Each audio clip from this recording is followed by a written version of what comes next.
בעזרת השם נעשה ונצליח. I'd like to welcome everybody to the Lighthouse project as we go in this satellite class in the residences of Mr. Adam Tabari.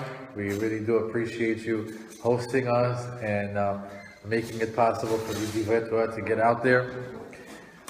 Tonight's lesson, we'd like to give an honorable mention to a good friend of ours who is the sponsor tonight, as well as we're doing this class in honor of his wife's pregnancy, that Be'ezrat Hashem she have an easy labor, and that the Valad will be safe and sound, and Be'ezrat Hashem this time next week we'll already be hearing cries of a baby in the house. So Be'ezrat Hashem, may this Divrei Torah be to the Leda Kala of Hana Moriah Bat Sarah, and to the Refuah Shelema of Rina Bat Jacqueline, Sheina Bat Dina, and to the Hatzlacha of Esther Bouton and her 3 boys, the Dornbush family, Menachem Mendel Ben Sara Batya, Dvor Figa Bat Rezo,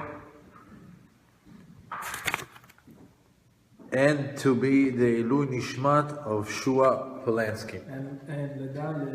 And Leda Kala to Hadassah Emily, Bat Sarah Lucy. Okay. Catch you guys up on the past few lessons. This is the last installment of the Happiness and Joy series. Tonight's lesson is Renew Yourself Like an Eagle. Very, very interesting class. I'll give a very quick catch up on where we've been in the past few weeks. However, at the end, it'll lead up that the culmination of the past few weeks has been for this lesson.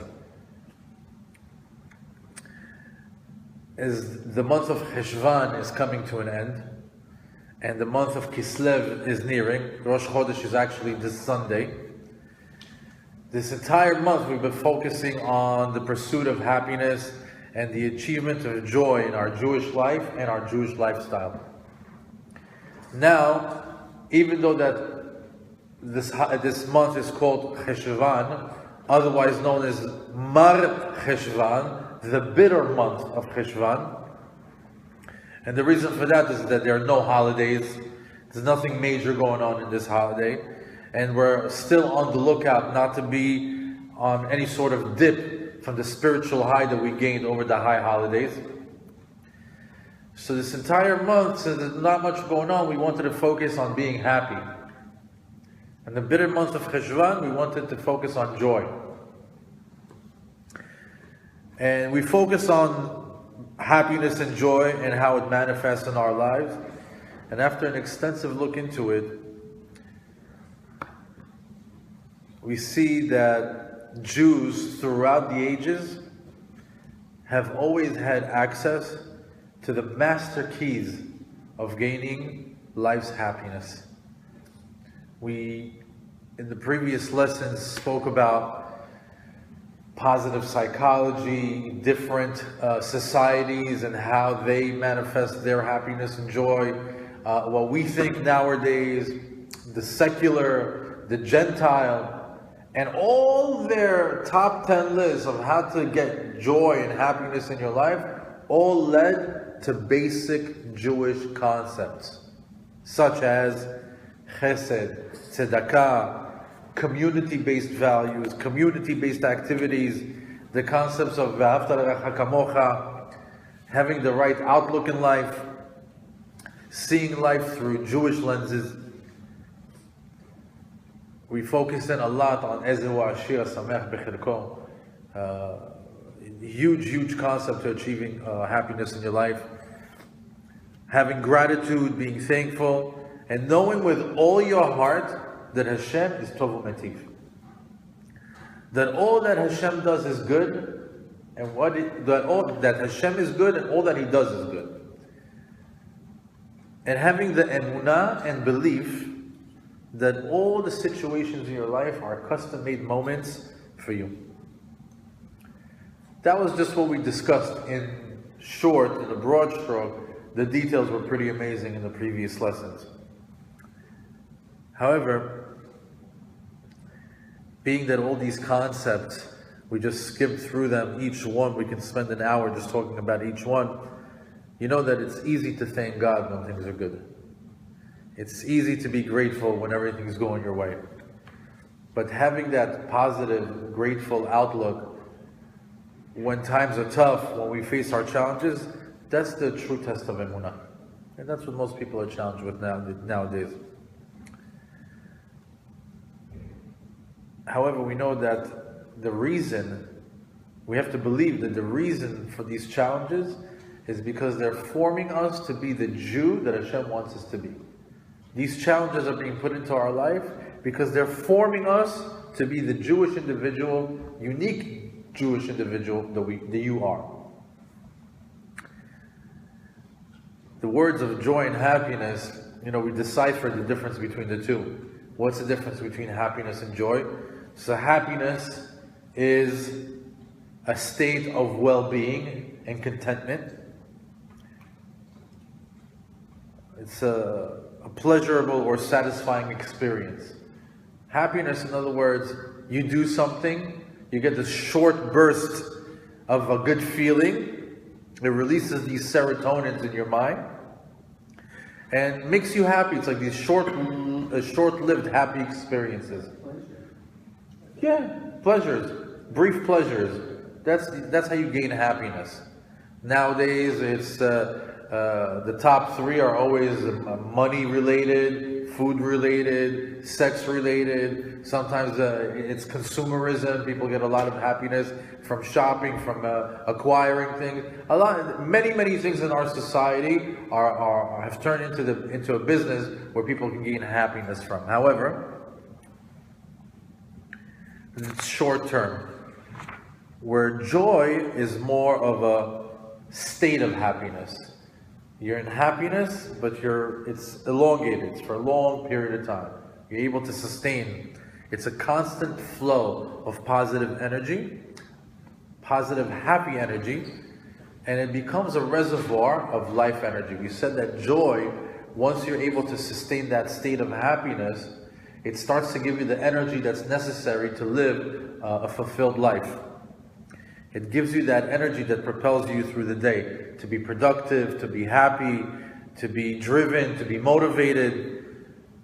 And this state of prolonged happiness eventually yields to long life, health, wealth, and it promotes a flow. When you hear people saying that they're in the zone, or they feel that they have a flow in their life, and it's a flow that allows you to interact with your surroundings, with your family, co-workers, the world. There's like this energy that you give out, it comes back to you, and there's no stopping. Just a nice flow. And it all stems from having joy or a state of happiness. It's very hard to achieve. Sometimes you've been able to achieve maybe for a short period of time, but we're talking about being there all the time. That's joy.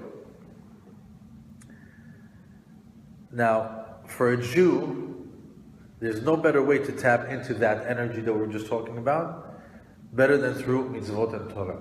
The way that we are wired, in order to achieve joy and happiness, we already know where to get it from. The main source is the Torah, and imagine 613 little cables coming out from the Torah, and you can just choose to plug into each one through performing the mitzvah. And by performing the mitzvah, you connect yourself to the Torah, you connect to the Torah, you connect yourself to HaKadosh Baruch Hu. Thusly, you're able to connect directly to the source of where the Jew gets his happiness and joy. For us, it's no secret. In order to achieve happiness and joy, we know the source. And this source is available to us every day at any given time, if you're plugged in. That's the whole thing. Being a religious Jew is being plugged in all the time, which is very difficult for people. There's certain times during the year where we have an abundance of this spiritual energy that we're talking about. It's these spiritual prime times. where this energy of happiness that you can plug into is available more than certain days.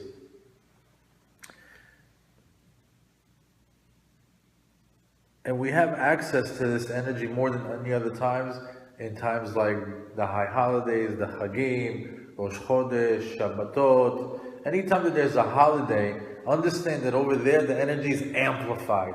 When you get plugged in, it's on a much higher level.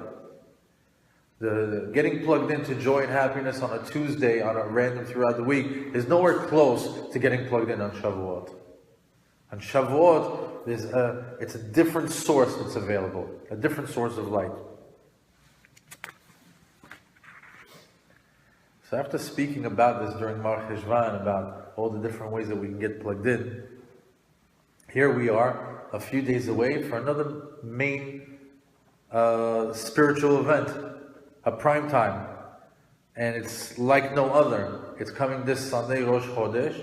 It's one of the biggest spiritual main events that you can have as a Jew. It comes around once a month.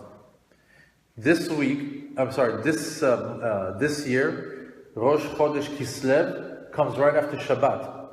It's back-to-back Kedusha. You go straight from Shabbat into Rosh Chodesh.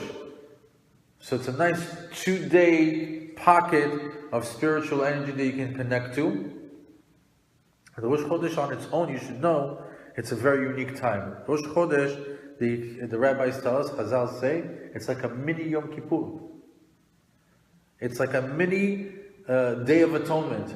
You go to Rosh Chodesh the right way, all your sins can be forgiven. The rabbis tell us it's a day of Kippur Avonot.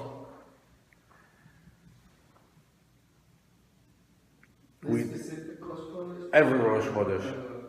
It's also customary to have a Seudah on Rosh Chodesh, just like a holiday. On the holidays, what's the customary thing to do? To have a Seudah, wine and meat. Right? Rosh Chodesh, if you read the halachot, the halakha for Rosh Chodesh is you have to have a Seudah.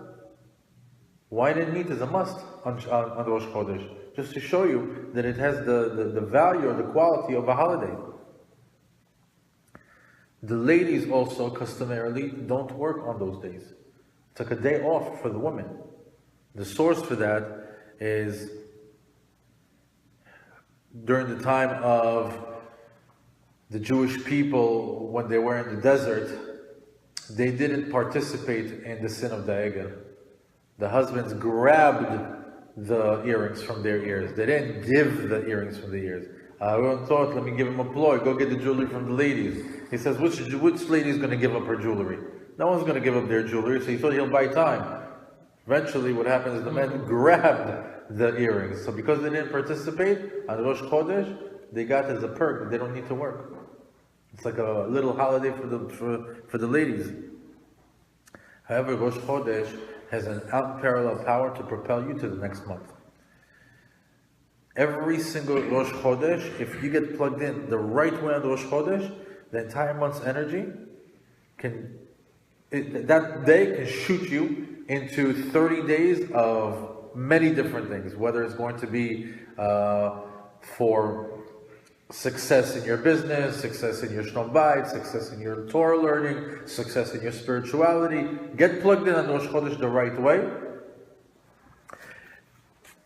and the whole month can be different. And we have 12 chances a year to bank on that. There's something very unique that is written in our prayer book.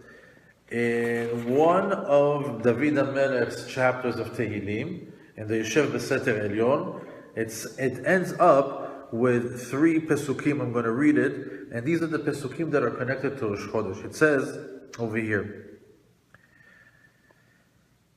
Kivi hashak v'afaletehu, because he yearned for me and he wanted me, I will rescue him.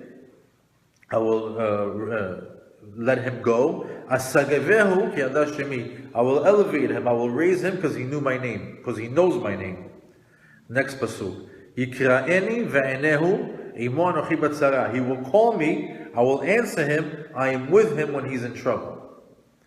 Achaletzeu v'achavedehu. I will rescue him, and I will give him kavod, respect, or I will give him honor. Orech yamim asbiyahu, I will give him long life. And I'm going to show him my salvation. Okay, I want that. I want this. Show me how I can get these 3 pesukim to be part of my life. I will rescue him. I will elevate him. He will call out my name. I'll answer him. I will give him honor. I will give him long life, and I will show him my salvation. I see these 3 pesukim. I say, okay, count me in. I want that. How do I get that? How do I get these 3 pesukim that David HaMelech said to be part of my life? So the rabbis tell us, how can you activate Hashem acting this way with you? It's by knowing His name for the month. What does that mean? Every single month, HaKadosh Baruch Hu has a different name. He has the name that's Yud Kei Vav Kei, that we all know. That the Yud Kei Vav Kei has 12 different configurations. If you boggle the letters around, you get 12 different combinations. And each combination corresponds to each month. So Chazal tell us, if you know the name of Yud Kei Vav Kei for the month that you're in, and you call his name, that Yud Kei Vav Kei name, on Rosh Chodesh, in a specific place, in a specific time, he will elevate you, he will rescue you, he will give you honor. Asbiel, I will satiate him, I will show him my salvation. If this is true, what is that name? And how do we find it? So, if you have a proper Sidur, if not, you can get one. But most Sidurim do have this. If you go to the part of Rosh Chodesh of the prayer of Musaf, this prayer of Musaf, when we do the second Amidah, there's a part over here, right before you go into the Modim part, where it says, Baruch Ata Hashem, Mekadesh Yisrael v'Rashei Chodashim. I'll show it over here. Right over there, you see, it says the Baruch Ata Hashem, and the Yud Kei Vav Kei all of a sudden opens up into a chart.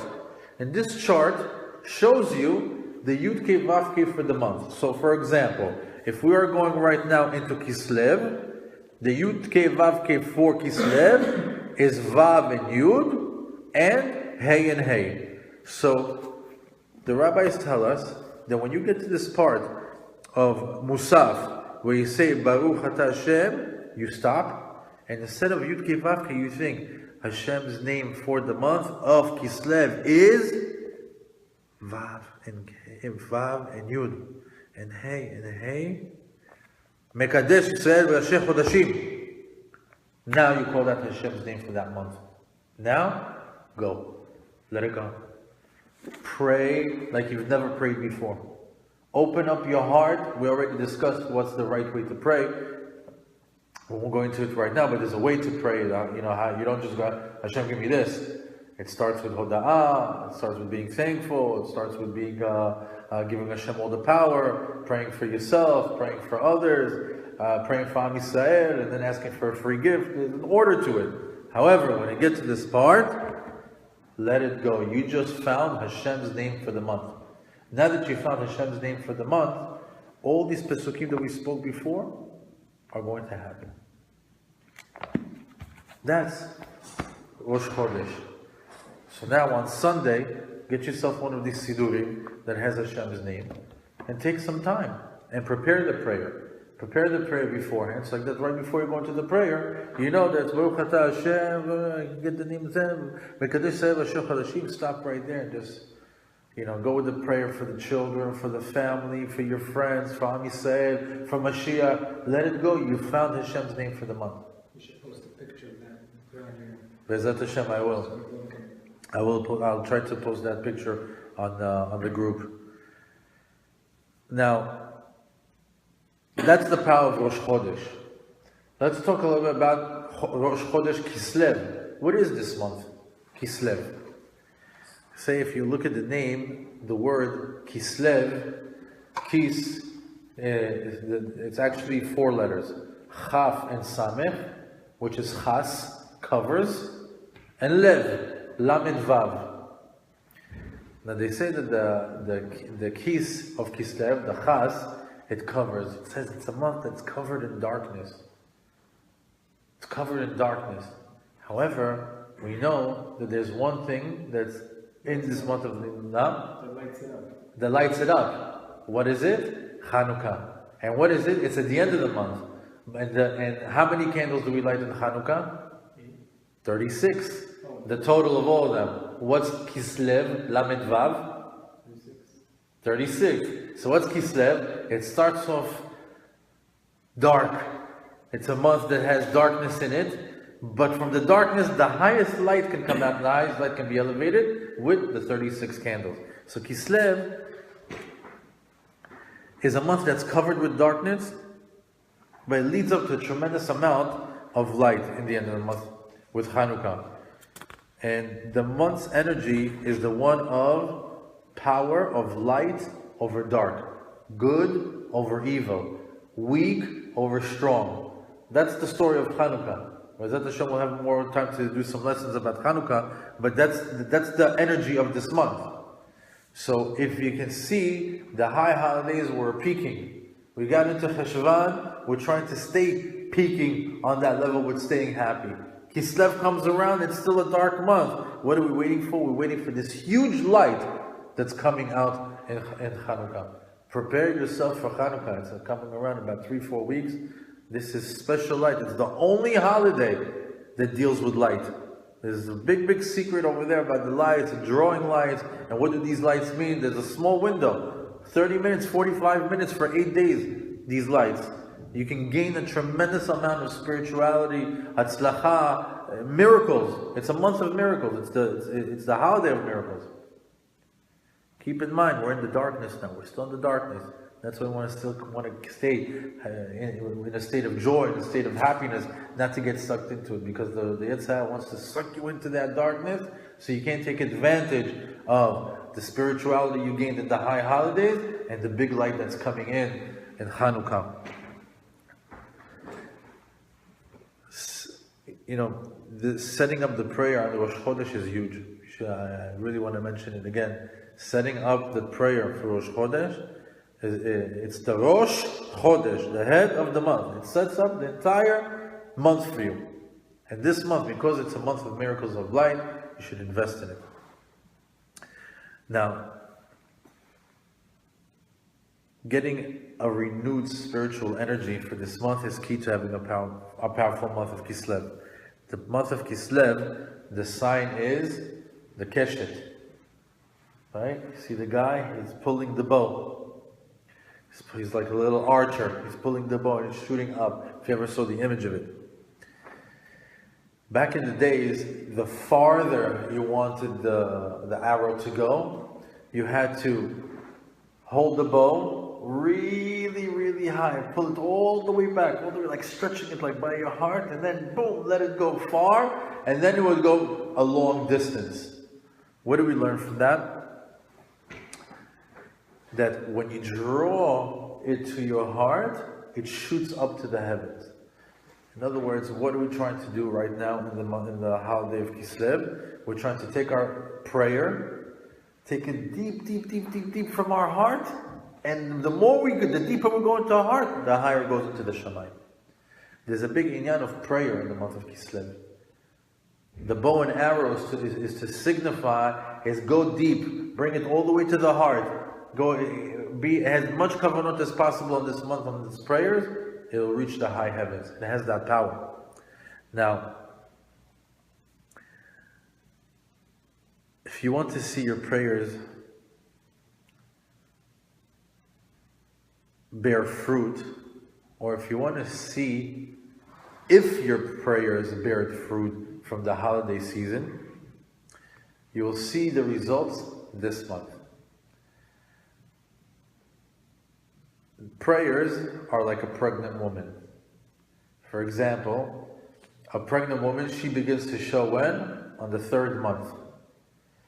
The rabbis tell us that if you want to know what's the result of your tefillot of Rosh Hashanah and Kippur, when are you going to see the results of your prayers of Rosh Hashanah and Kippur? They said, just like a pregnant lady, in 3 months' time, you start to see the beginning of your prayers begin to manifest. What's that? Hanukkah. Exactly. Exactly. We are right now, Tishrei Cheshvan Kislev. The holiday season was Tishrei. So they say if you want to see the result of your prayers, it happens on the third month. I'll tell you a personal story. Before I moved to our beautiful community in Hollywood, I think I shared this story before, I'll share it again. When we joined the new community, before that we were living in South Beach, me and my family, and we moved so many different times. You know, it's apartment living, from one apartment to the next, from one apartment to the next, and the last apartment that we were in, it was kind of sudden. They gave us just a very short period of time to move, something like 2-3 weeks. The guy promised to renew our lease, didn't renew our lease, and all of a sudden we're in 2-3 weeks time, we have to pack up our whole life and find the place and where we're going to go. You know, it's very nerve-wracking. And that Rosh Hashanah and Kippur, the biggest part of my prayer was, Hashem, please, I don't want to stop moving. I moved 8 times in 10 years. You know, it's like too much already. Just when you get out of boxes, you're getting out of, you know, just as you get out of the boxes, you're back into boxes. Prayed very, very hard that year that Hashem, that, you know, put us in the place where we need to be, put us in a home, the family's growing, Baruch Hashem, put us in the right place. On the 8th day of Hanukkah, the prayers got answered. On the 8th day of Hanukkah, we got the answer to our house. And very quickly. I said, I told him, you see this? He just prayed for it. Says, you want to see the result of your prayers? 3 months later, you see the baby. But know that also that you have to think, is it the 8th day of Hanukkah that created the miracle? Or was it the prayer of Rosh Hashanah and Kippur? Or is it a combination of both? What had more power to make it manifest? Or to think about that. So this whole part of what we've been doing in this series of staying happy during Cheshvan, happiness and joy, it was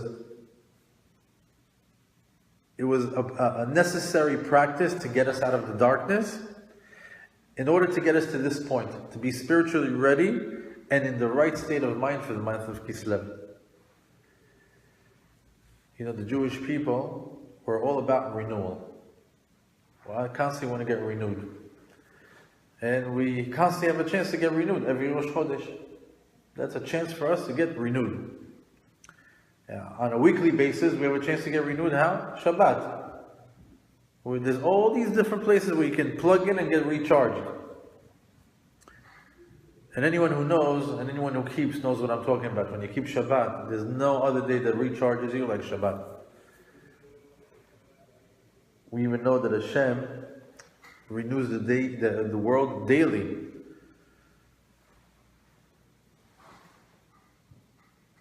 The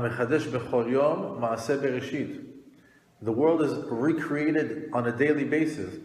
Some people think Hashem created the world in 6 days, rented on the 7th, and coast. Go. But the truth is that every day the world is being renewed. Every day it's a brand new Bereshit. And if you as a person are not being renewed, if you're not renewing yourself on a daily basis, weekly basis, monthly basis, then you're rotting. Because as a person, your purpose is to grow. Your purpose is to renew yourself. How do we know that? We come from Adam and Chava, right? Adam comes from the Adamah. What's the nature of earth? To make things grow. We came from the Adamah. So because we came from the Adamah, our nature is to renew ourselves. Our nature is to grow. So if you're not, you're rotting. There's no such thing as just being stagnant. Not for a Jew. It's either you're moving forward or you're moving backwards. So in order to move forward, you constantly have to have this feeling that you're renewing yourself. Not only that, everywhere around us you see the seasons renew. That's how we go from summer, fall, winter. We have you see the trees with the leaves. You see so many different things that you see that are constantly renewing themselves in nature. And us as people, it's part of existence. It's part of creation, and a person that gets connected, that part of his life is renewal, he is really bemet fulfilling living in God's world. You can't just look at a tree and look at the seed and like, oh wow, God's amazing. Look at that renewal in yourself, and you'll be amazing too.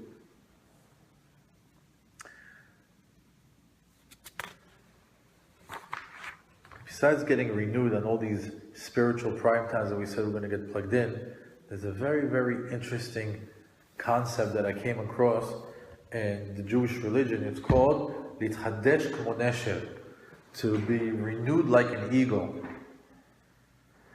And it's funny because no other culture mentions being renewed like an eagle. You don't hear that, like some ancient Confucius saying or some American tagline, renew yourself like an eagle. But in Judaism, there is such a thing, Litchadesh kmo nesher. Why would they say that? So, I recently took a class on eagles, and the rabbi there Rabbi Yitzchak Cohen went really into depth about eagles. And the eagles that the Torah talks about, that Chazal talk about, are different types of eagles. It's not the ones that we see on the Nature Channel or on the National Geographic, or the ones that are on top of our stamp or part of the flag. So it's not that. Those are eagles too. But there's a family of eagles. And each one has some unique characteristics. There are three that I thought were very interesting. I'll mention them today. There's a certain eagle, or typically back in the days, the nature of an eagle was to renew itself. And how would it renew itself? It would basically be on cycles of 10 years. Every 10 years, the eagle would fly as high as it can, all the way to the heavens. Maybe not as close as it can get to the sun, get its feathers scorched, and just when it can't fly anymore, it would fall into the ocean, cool itself from the burning heat, and then renew itself again, grow new feathers and build a new life, and it would do that every 10 years. The rabbi says that the eagle is able to live to 100 years. And as a matter of fact, that the eagle would do it 10 times, keneged the 10 sfirot.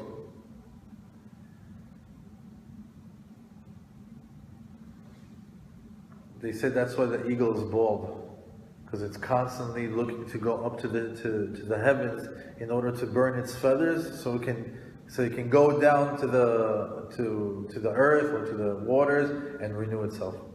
Eagle itself also is a very merciful bird, if you didn't know that. They say that the eagle is, one of its characteristics, Rahman.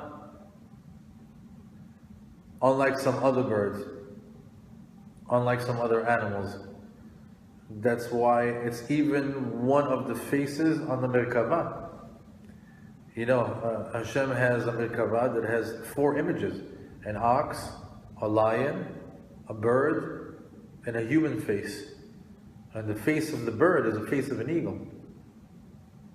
It's a very unique bird.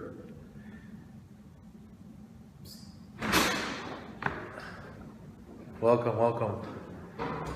Now, another interesting bird that comes from the eagle family is called the phoenix. Now, the phoenix has a long history. It's a long history that we see it all the way from the time of Bereshit. During the time of Bereshit, we see it in Noach. The phoenix is the English word for it. In Hebrew, it's called Of HaChol. What's Of HaChol? The phoenix is a legendary bird that basically lives for 1,000 years, and after 1,000 years, it goes up in flames, renews itself, and lives for another 1,000 years, goes up in flames and renews itself for another 1,000 years. It's a bird, it's a very unique bird that has the power to renew itself.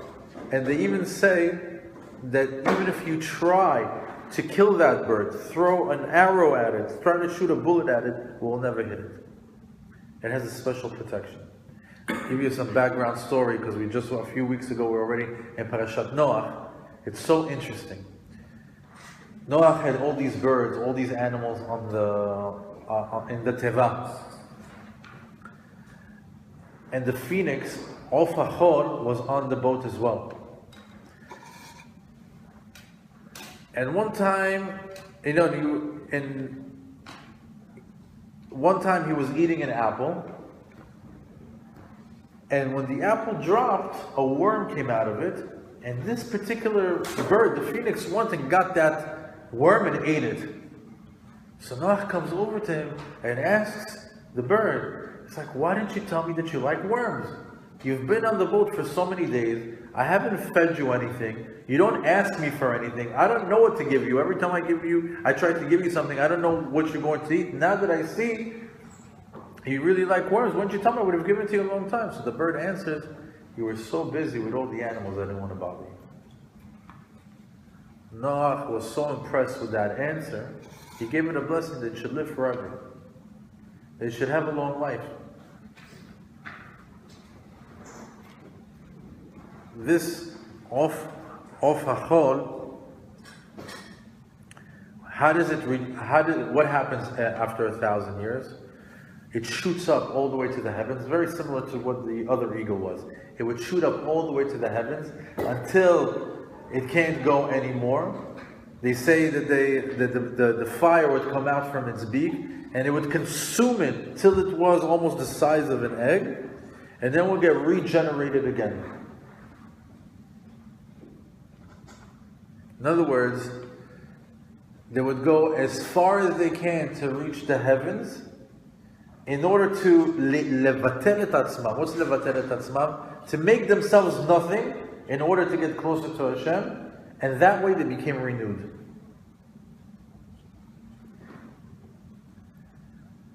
There's another eagle. This derash I heard from Rabbi Pinto, which was very, very interesting. He says there's a special eagle that at the age of 40, he goes to the high mountains, to the Rocky Mountains, and he does something very unique. He says there's a special eagle that after 40 years, their beak, it's growing, and the beak starts to curve, starts to curl, and it locks their mouth. It doesn't allow them to eat anymore. And it grows like a nail. So after 40 years, it locks him up that he can't eat. So it's either he dies from this beak, or he does something very unique to survive. So what does this particular eagle do? He goes to these high mountains that are all out of rock, and he goes over there and he hits his beak over the rock until he breaks his beak off. And then he goes and continues and smashes his wings on the rocks as well, to the point that he has no beak and broken wings. And he stays there for a period of 5 to 6 months, and during the 5 to 6 months he's able to regenerate the new beak, and his wings grow stronger and longer. Wow. And the rabbi said a beautiful chidush on. He says, no, that a human being, when he's 40 years old, he hits a roadblock. Sometimes people in that age, they hit a roadblock. And unless they break themselves, unless they break their nature and do something completely drastic to switch things around, and renew yourself like an eagle. And prepare yourself to get lit up. Lit up from the or that's available for us in just a few weeks. Ezrat Hashem, these divrei Torah will be to the atzlacha of all the people that we mentioned. for their refuah shelema, for the easy pregnancy, for the easy labor, for the valad, and Be'ezrat Hashem that our next and their recovery, and that next week we'll start our spiritual preparation for the Chag of Hanukkah. שיתו ליבכם נחלה פסגו אמיותיו למען תסתכלו דור אחרון שהשם יברך אתכם וישמח אתכם